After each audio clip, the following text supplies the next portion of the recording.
A courtroom bombshell left Diddy visibly shaken, his attorney caught completely off guard by footage that changed everything. The room fell silent as the judge barely had time to process the prosecution's words before Diddy's face turned pale. His legal team scrambled, whispering frantically, but there was no stopping what came next.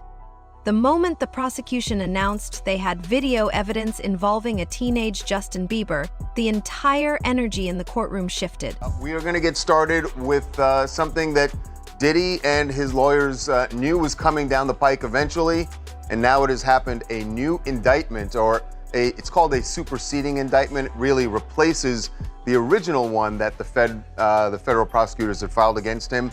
And the big headline here is that now they are saying there are 2 more victims. This wasn't just another lawsuit or allegation. This was something different. For the first time, the man who built an empire on confidence, power, and a sense of untouchability looked genuinely afraid. Sean Diddy Combs reportedly underwent treatment in a hospital as he continues to await trial on trafficking charges. According to Page 6, the 55-year-old was transported from Metropolitan Detention Center in Brooklyn, the federal prison where he was sent following his September arrest, late January 30th to undergo an MRI and was then soon returned to police custody later that night. But let's take a step back, because to understand why this moment was so devastating, you need to grasp the chaotic web that led to it.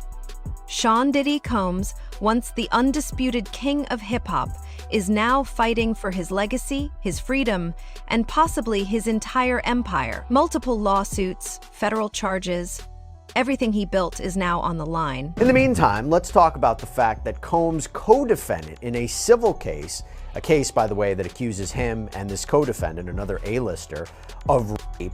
This guy is once again slamming the attorney behind the case, insisting that he be sanctioned for allegedly not doing his job. We're talking, of course, about Sean Carter, better known as Jay-Z, once again calling out attorney Tony Busby, calling out his character, more specifically into question, claiming that the Texas attorney's filings have, quote, substantial inaccuracies and that there was a failure to properly investigate before filing. Now, we've talked about this before, but basically, a civil lawsuit was filed against Sean Combs on behalf of a Jane Doe who says that she was raped by Combs and another celebrity at a home after the Video Music Awards in 2000.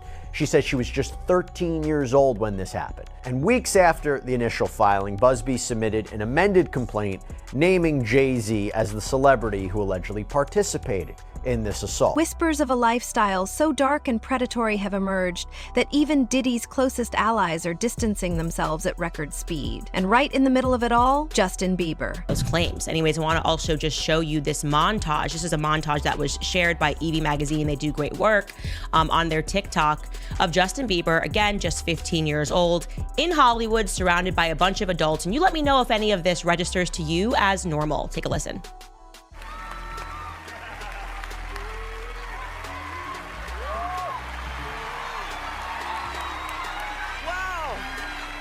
I feel violated right now.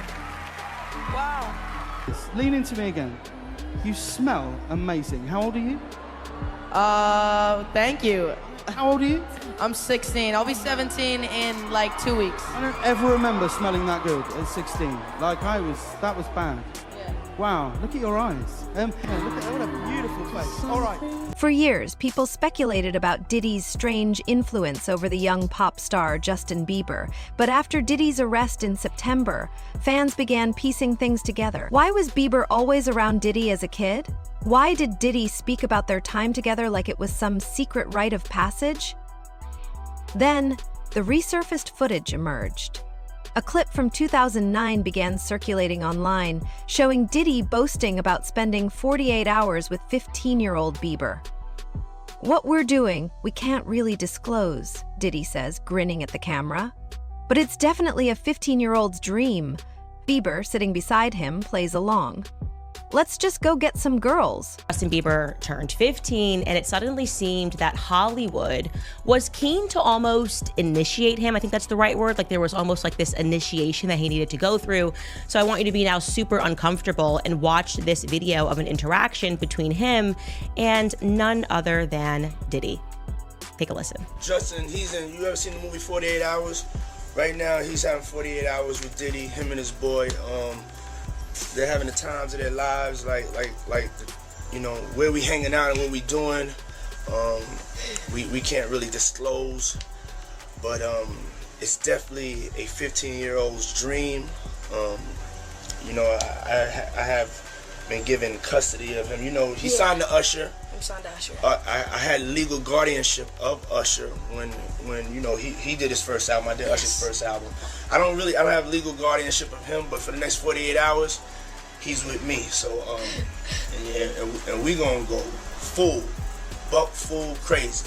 Going crazy. At the time, it seemed like nothing more than an odd exchange between a powerful music mogul and his young protege, but after the allegations against Diddy exploded, that clip began to look a whole lot more sinister. So young Justin Bieber, who was signed by Usher, involved with Scooter Braun, now all of a sudden he's being put in the hands of Diddy, who, it is true, he became the legal guardian for Usher. You can look up all of the allegations of what Diddy did to Usher. A lot of this coming out via multiple lawsuits that essentially, if we were to put it in a nice context, or at least use a euphemism for something that's really disgusting, the allegations are essentially that Diddy very much initiated Usher into Hollywood. And as we are going through these lawsuits and Diddy is in prison, we are recognizing that everybody knew. This was an open secret about what Diddy was doing. So it just begs the question, who allowed Justin Bieber to be in the presence of this man, knowing what he was up to, allegedly up to? That seems to be very clear, that there is some veracity to those claims. And then the unthinkable happened. Inside the courtroom, an attorney for the prosecution presented a video, a piece of evidence so significant that Diddy's legal team immediately objected. But it was too late. The judge overruled the objection and allowed the video to be shown. Now, the defense wanted copies of these videos handed over to them. Not just the ability to view them at the prosecution's office. They wanted copies of these videos for themselves. And I've talked to lawyers about this before. There's a big advantage to having the electronic video, the electronic evidence yourself, right? You don't have to always go over to the other office. You can view the materials on your own. It's a way to better prepare for your defense. And Sean Combs' lawyers argued that under the federal rules of criminal procedure, if the defendant asks for it, the government has to give a defendant the opportunity to inspect and to copy electronic data that is in the government's possession. Judge Subramanian denied the defense's motion to amend the protective order, but without prejudice, meaning this issue could be revisited. So Subramanian's order reads, quote, "While the government objects to handing the videos over, they provide several options for a defendant to consider that would permit the defense to view the videos, access the information they're looking for, and even allow them to manipulate the videos as they see fit." For years, Justin Bieber has dodged questions about his early career, his mentors, and the industry figures who shaped him. But ever since Diddy's legal troubles began, Bieber has been making quiet moves that suggest he's distancing himself from his past. Justin Bieber's got more on his mind than Diddy's arrest. A source telling ET the new dad's energy is going towards wife Haley and son Jack. And he's not focused on what is going on with Diddy or the allegations against him. Combs allegedly planned and controlled the sex performances, which he called freak-offs. The insider info coming after footage of Diddy and Justin resurfaced on social media. Videos showed the disgraced media mogul alongside teenage Justin, with online sleuths speculating if, at the time, he subjected the pop star to his alleged freak-off. First, Bieber unfollowed Usher. A small move perhaps, but significant given that Usher was the one who introduced him to Diddy, raising a lot of eyebrows. Then he cut ties with Scooter Braun, his longtime manager, and the person who was supposed to protect him in the industry. Okay, Justin was signed when he was just 13 years old, and I should mention he was signed by Usher to a label that was owned jointly by both Scooter Braun and Usher, and he was considered Usher's protege. He has been described Usher as his mentor. Justin Bieber, is continuing the purge. He has now moved to unfollow Usher, okay, his original mentor. So this is a very big story. And the reason why we should discuss this and we should not diminish what is happening, it's not celebrity drama. This is actually the fall of Babylon that we are witnessing, Hollywood Babylon, that is. On Saturday, January 4th, fans noticed that Justin and controversial manager Scooter Braun stopped following each other. It was then confirmed that Justin blocked Scooter because Justin's name was removed from any tagged photos, and Scooter's likes on Justin's photos were gone along with the tags. Mind you, Scooter had just liked Justin's photo a week before this. Justin wasn't the only one who blocked Scooter. Haley wanted in on the fun too, and fans noticed she also blocked Scooter. Then came the resurfaced interviews, Bieber speaking about the struggles of being young in Hollywood, the people who failed him, and the trauma he's still processing. And that viral moment, the one where Bieber became visibly emotional as he spoke about wanting to protect young stars like Billie Eilish from the horrors of the industry, suddenly that clip hit a little differently. He did an interview back in 2020 with Zane Lowe. I think this was on Apple Music. And he was speaking about another young artist that was coming up, Billie Eilish, and Eilish. And he was basically speaking about how he wanted to protect her because she was now another young person, a rising artist in the industry. And sort of out of nowhere, he became quite overcome with emotion. Take a listen. Did you feel protective of her? Yeah, I definitely feel protective of her. It was hard for me being that young and being in the industry and not knowing where to turn, and everyone, telling me they love me and, just turn their back on you in a second. So yeah, it's hard because I want her to know that, she can count on me, but at the end of the day, I'm never gonna force myself to be in a relationship with her. It has to be natural, right? So I just kind of, let her do her thing, and if she ever needs me, I'm gonna be here for her. But yeah, just protecting those moments because people take for granted encounters, and I'm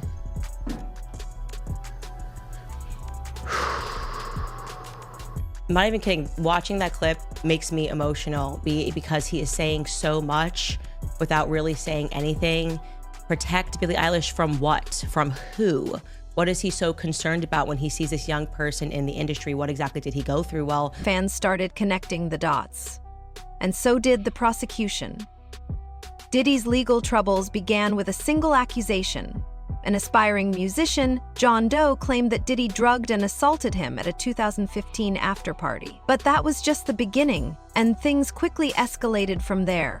And while disgraced movie mogul Sean Diddy Combs has been slammed with another lawsuit. An unnamed person has accused the music mogul of drugging and assaulting him. As per a lawsuit which was filed in New York, the incident allegedly took place in 2015. Prosecutors and the lawyer representing the alleged victims in the case have been behind a substantial number of suits brought against Combs over the past year, including one that named Jay-Z as an additional defendant. The new lawsuit says that in 2015, the unnamed male person had approached Combs with the aspirations of becoming a rapper and singer. The 23-year-old was scheduled to open for a popular music artist at a series of Los Angeles nightclubs. Now, prior to his performance, he was informed that Combs would be in attendance, and should the performance go well, Combs would consider signing him to Bad Boy Records. The lawsuit further stated that later that night he attended an after-party where there were other well-known entertainers who were taking in drugs. Now, one of Combs' associates handed him a drink which he later realized was drugged.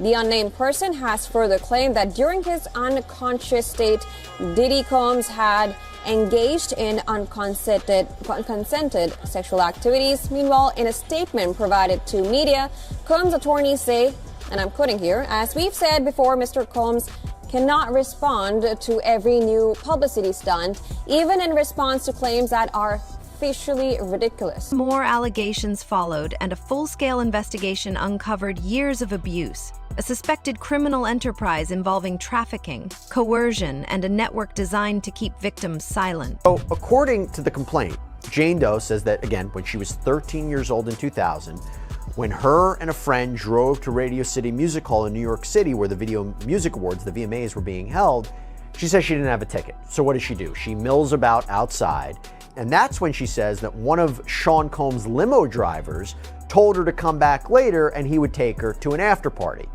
She claims that she was given a drink at this after party, which she now believes was drugged. She claims she started feeling woozy, went to find somewhere to lay down, and that is when she says she was raped by Jay-Z and Sean Combs. Prosecutors say Diddy's infamous freak-off parties, his private drug-fueled gatherings, were far more sinister than the public ever imagined. Women, men, and even celebrities were allegedly caught in the crossfire, manipulated and exploited under the guise of industry networking. This morning, new details allegedly inside Diddy's world before his shocking arrest. The entertainment mogul now behind bars for federal sex trafficking and racketeering charges. It was a circus. He did whatever he wanted, and we were just at his disposal. Phil Pines was Diddy's senior executive assistant from 2019 to 2021. He says his then boss asked him to purchase supplies for parties dubbed Wild King Nights. We usually had a laundry list of items that included lights, alcohol, marijuana, ketamine, Molly. Those requests started to become more frequent. Pines claims many of these parties involved younger women. A lot of times you would have him with a younger female, and there's a power dynamic there. A more impressionable girl is easier to reel in. Consent is between the people that are engaging, and I wasn't there in these situations to understand the consent. The new interview, part of Investigation Discovery's docuseries, The Fall of Diddy. My job is to shield his private life from the public. Pines even sharing audio he says is of Diddy telling Pines to bring him various substances during those Wild King nights. Phil, I need some Cialis. Can you give me 20 Xanax, please? Hey, Phil, I need a plan B. I remember hearing the words, "Prove your loyalty to me, King." He grabbed me by the shoulders, pushed me to a girl that was on the couch. Yeah, that's the thing. Right? I have kids. I don't even post. And then, the Twitter trolls will be, we're her kids. Well, I'm protecting them. And this is sad. I mean, this is sad. And this one with Bieber. This is the Bieber thing. one? Yeah. Where are the parents? Yeah, and which parent would say, you know what? We don't know you. We know that you're a celebrity. Go and hang out with this guy for weeks on end by yourself. And at what time, at what era is this cool? In the most critical years, by the way. Yeah, exactly. How is this, Alina? They both turn. How is this normal? So they both turn into superstars. Yeah, that's the sacrifice you make. Yeah, that's the sacrifice. But one of them had to go to church and he freaking lost. News now. Prosecutors have detailed new allegations against Sean Diddy Combs, and among these new charges, prosecutors say Combs led a criminal organization that they call the Combs Enterprise. Members are accused of trafficking and traveling across state lines to engage in prostitution, arson, robbery, and obstruction of justice. Combs is being held at a federal jail in Brooklyn as of late, and he's already pleaded not guilty to charges of sex trafficking, racketeering, conspiracy, and transportation in prostitution.